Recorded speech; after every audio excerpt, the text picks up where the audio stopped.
Welcome to the Simple Sophisticate podcast, where intelligent living is paired with signature style. I'm your host, Shannon Ables. And whether you're listening on your commute, exercising, working in the garden, or sitting down with a hot cup of tea or a café au lait, thank you for tuning in. Let's get started.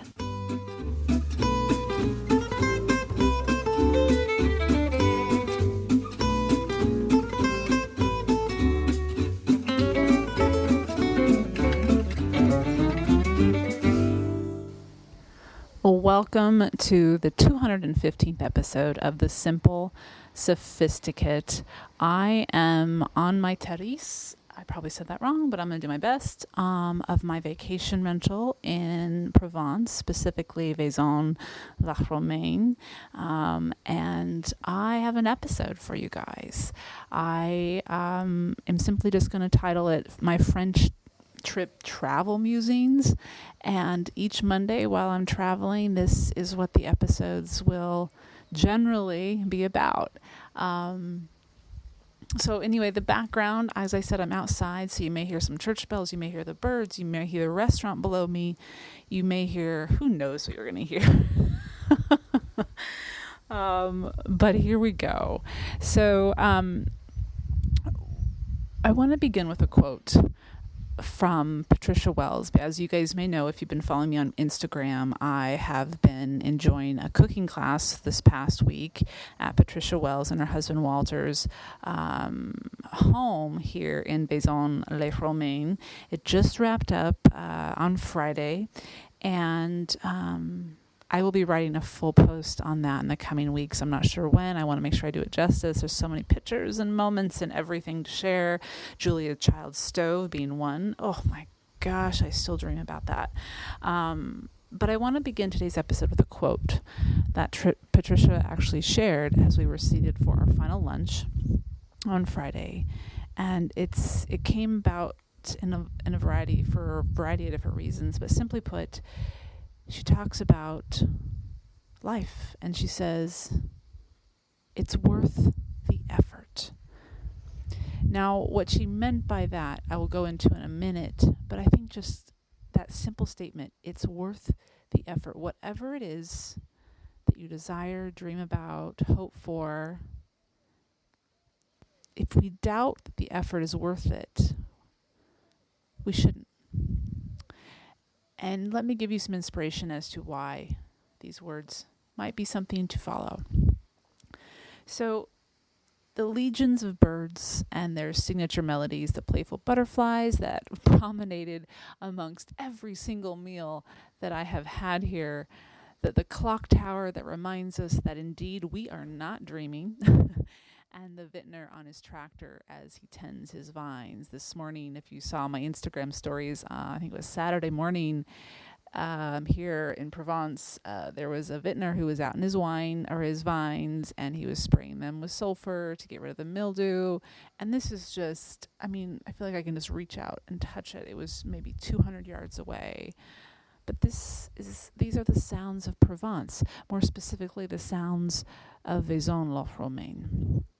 As my fellow classmates and myself sat down for our final lunch with Patricia and Walter Wells, the words, it's worth the effort, were shared with the group, speaking not only to or of the effort to plan, prepare, and shop at the market, but also to have the patience with our lives to curate them carefully, so to provide the fertility for a beautiful life to grow. The Wells themselves demonstrated that a good life can be simple, slow, and thus, yes, absolutely luxurious. In this particular moment, the effort made by the Wells was to welcome a group of people from around, in this instance, around the United States. We came from all different parts of the country, that would appreciate in each of our own ways the gathering as well as the food, which the food was exquisite and seasonal. And yes, we made it, but we followed her recipes. We used Provence ingredients. It was hard to go wrong. I'll just be honest. Traveling abroad to a country which doesn't speak our language can be intimidating. And I love reading your comments on the blog and on Instagram stories, because so many of you have traveled here or will be traveling here. But some of you are nervous to come. And the language it was shared is something that was, I would say, intimidating. And in that case, for some of us, that intimidation can crush our dreams. But it need not. In fact, as someone who teaches language, albeit I don't teach the English language, I teach rhetoric of the English language. So we dive deeper into the construction of it and the power of words. When the words are removed or pared down to the essentials of living in everyday life, so we just learn how to say thank you in our new language, or please, or how much, or where is, or I love, we are invited to see the world through a different lens. We begin to observe actions far more carefully, to value the importance of kindness and thoughtfulness. And when we rely only on our words to navigate in this world, we forget sometimes how influential our body language, our facial expression, our tone, how each of these in any given situation can be very powerful. Sometimes more than just the words, but when you accompany them with words, wow, so much more is being said than just the words that are being uttered. So yes, even a smile can be sinister or sincere. And if we are studied in the skill of physical observation, we can ascertain the slight and subtle difference of that sincerity or sinisterness. Undoubtedly, yes, words are powerful, and to live well in a civilized society that we have the good fortune to do as many countries do in our modern world, knowing how to communicate well in the language of the country and community in which we live is fundamental.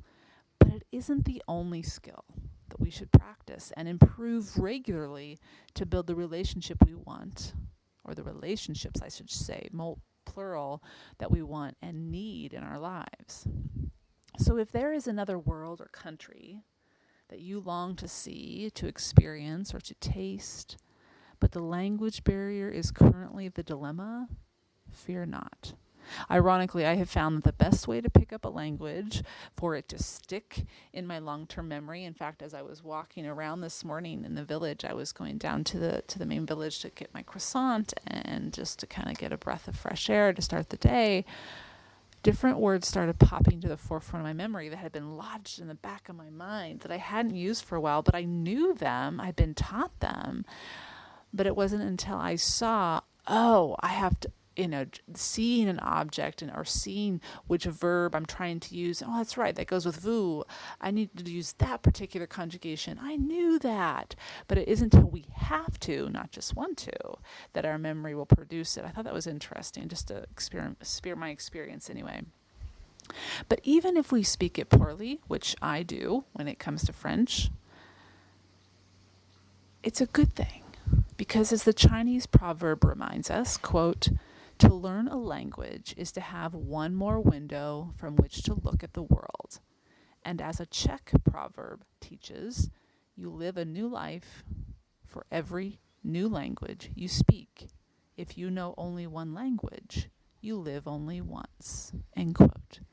And so if we each have one more window to broaden our perspective and provide a deeper understanding of the world, and then one more life, because we learned one more new language, how rich and wise are we? So fortunate. So what does making an effort look like when it comes to our dreams? That's the question I want to try to answer today. For the Wells, for Patricia and Walter, it was purchasing a farm in the hills of Provence, remodeling for decades, little by little, and taking the risk to share their lives, a glimpse, but an intimate glimpse, 8 weeks a year, which is 1 week at a time, with strangers from around the world. That's effort.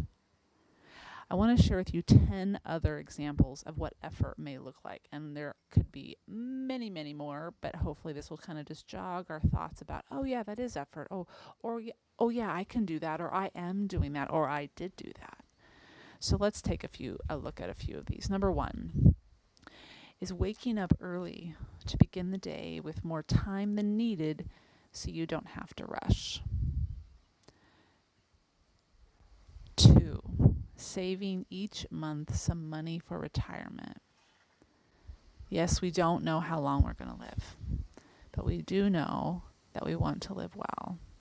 And so long as we have this security, this idea of what life can be well after we're done working, or well after this particular chapter in our lives, it gives us something to get excited for. And then as we are living now, we can build what we hope to see in the future. Number 3, choosing to get to know ourselves. That takes a lot of effort, and it's a choice. It's a daily choice to listen, to observe, to not run away, to not put up, how could I say this? To not put up barriers to the truth of what's going on with us, or to what we really love, or what really doesn't sit well with us. To get to know that person, that awesome person that each of us is. It's not something that happens overnight.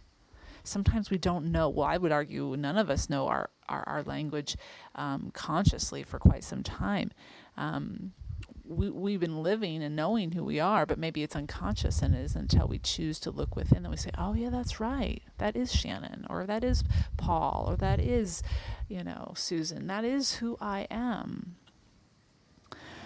Number 4, recognizing that you can grow and becoming a student of the skills that you can learn. This one I think is so powerful, and it's actually what and why I've included 2 chapters in my new book, Living the Simply Luxurious Life, about skills and then strengths, because so much that can enhance the quality of our life is something we can learn. I'm talking emotional intelligence, things that we can strengthen within us, but we have to choose to do it. And I'll provide a link to a handful of these skills that we can all learn that ultimately will improve the quality of our life. That's number 4. Now, before I get to the remaining 5, I do have an ad I want to share with you. This is a fantastic sponsor. I'm so happy that they are a sponsor. I'm very careful about the sponsors that I welcome to the podcast. So here is an introduction and an opportunity for Simple Sophisticate listeners, the sponsor of today's episode. Audiobooks are great for being able to bring our favorite books with us when we travel. By the way, did you know that the Simply Luxurious Life's first book, Choosing the Simply Luxurious Life, is available on Audible? Yes, it is. And it's read by moi. But listening also is a better way to binge on what you love while doing the things you love. As many listeners of the Simple Sophisticate are Francophiles, you can escape to France no matter where you are with a favorite memoir from Julia Child, My Life in France, or Peter Mail's final memoir, which I will review at the end of today's episode, that was released last week, My 25 Years in Provence, Reflections on Then and Now. Audible helps you listen to more books by letting you switch seamlessly between devices, picking up exactly where you left off, whether it's on your phone, through your car, from a tablet, or at home on an Amazon Echo. You can get through tons of books, hands and eyes free, while doing almost anything else. Audible members get a credit every month, good for any audiobook in their store, regardless of price, and unused credits roll over to the next month. Don't like your audiobook? You can exchange it. No questions asked. Plus, your books are yours to keep. With Audible, you can go back and re-listen anytime, even if you cancel your membership. Start a 30-day trial, and your first audiobook is free. Go to audible.com/Simple Sophisticate or text Simple Sophisticate to 500 500 and enjoy your 30-day trial. Go to audible.com/Simple Sophisticate or text Simple Sophisticate to 500 to get started. And happy reading. Welcome back. We've already talked about 5 examples of what effort might look like that's worth doing to live the life that we want to live. Let's talk about the final 5. Here we go. Number 6, being thoughtful in your relationship building. What I mean by this is it could be with regards to who you invest time with, who you let go, what type of people you seek out, what kind of relationships you want to build with people. This is in your personal life as well as your work life, as well as just the acquaintances you meet in your community or on your travels, but just being thoughtful about it. When we talked at the earlier part of this episode about, not only just using our words, but being aware of our actions and how we speak, I think that's part of relationship building as well. So that's something that takes effort.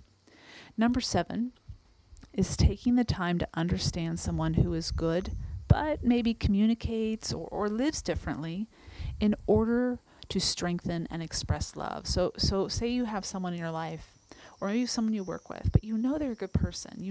Their intentions are good, but you two just live different lives, or you have different priorities, or you see the world through different lenses. Let's just put it that way. And if this is someone that you either want to or need to build a relationship with, if it's work or maybe it's a relative that you're going to see all the time, but you don't necessarily want to, whatever the case may be, when you take the time to understand and learn how to best communicate and work with them, and let them know how to communicate and work with you, because it's a two-way street, that's effort. But that's effort that's worth it. That's number 7, taking the time to understand someone who is good, but maybe communicates or lives differently. Number 8, giving yourself permission to feel what you feel, but also recognizing that emotions, and I love this analogy, I heard it somewhere and I cannot remember where, emotions are like the weather, not climate, meaning the weather is going to change. It's temporary. It's not going to last forever. Whereas climate in different places of the world, it's pretty much the same climate year round as far as what happens in the fall and the spring and the summer, yada, yada, yada. So just give yourself permission to feel those and not be scared of them. It might be scary in the moment. I mean, I can use the example of traveling, and my family and my friends can attest to this. When I first arrive in a country after I've traveled for 22 hours, my mind is not sound as far as I'm not the coherent person that I normally am. And they recognize that, but sometimes I can't. And so there's that check-in, and I have to give myself time. I know it's not going to last, and I know that. But in the moment, it's like, yeah, right. But it doesn't. It passes. So that's just one example, but I think, when you're having a bad day or you have no energy, you're going to get more energy when you go and you take a nap or when you go and sleep for the night. You're going to wake up refreshed. Your mood will change. Your feelings will change. Just knowing that, taking the time to understand that about yourself. So that's number 8. Number 9, taking care of your health and body. Taking the time for that run in the morning, that swim in the pool, that nap. Feeding your body well, investing in good food, learning how to cook and eat better, challenging yourself in your Pilates or yoga class or your cycling class, whatever it is you do, because it makes a difference. As we get older, we see it. We know it in ourselves. We know it in others. And that's not an easy task to do regularly. We know that. But we also know the payoff is huge. So that's number 9.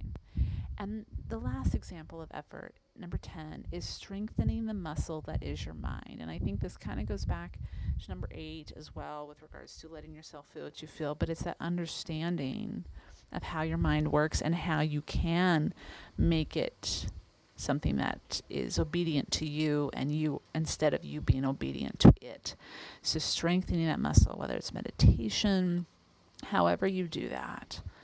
So hopefully this gives you an idea of what effort looks like and can look like. There are many other ways, and I'd love for you to share examples of effort that you have made, are making, will be making in your life, just to inspire other Simply Luxurious readers and Simple Sophisticate listeners.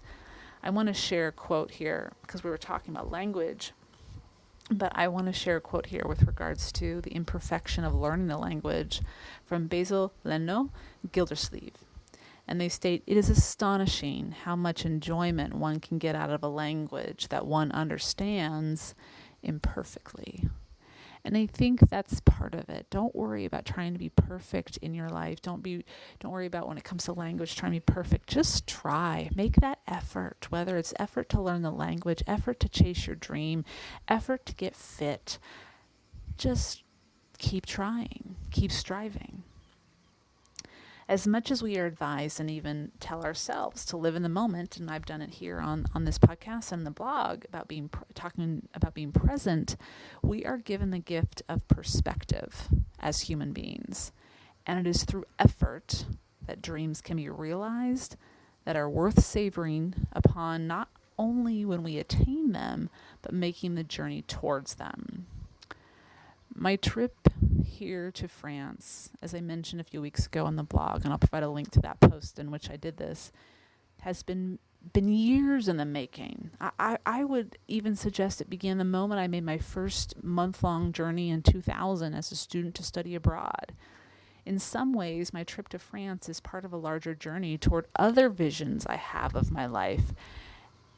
And so, in many ways, our lives contain dreams within dreams that we pursue, which, when you contemplate this composition, creates a beautiful life quilt consisting of many dreams that bolster and provide foundation for one another.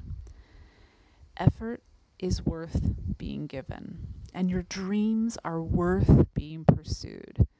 Have the patience to let them fertilize, mature, and grow when they have the strength to emerge. This requires of each of us careful awareness, a flexibility, but also a courageousness. All of these are skills. Therefore, we can all learn them and use them. All right. Again, you can find this post on the show notes, the simplyluxuriouslife.com/podcast 215. I've also included a few posts from earlier in my trip, if you haven't seen those yet, but also I've included a one other post from the archives, my French-inspired post from the archives. If you are wanting to listen to all or some other French-inspired episodes of this podcast, I provide a link for you to find them easily. You can also go to the menu on my blog and go to French Inspired, and the drop-down menu has all those things there. And you can also check out all the French-themed blog posts. All right, I'm going to be right back with this week's Petit Plaisir.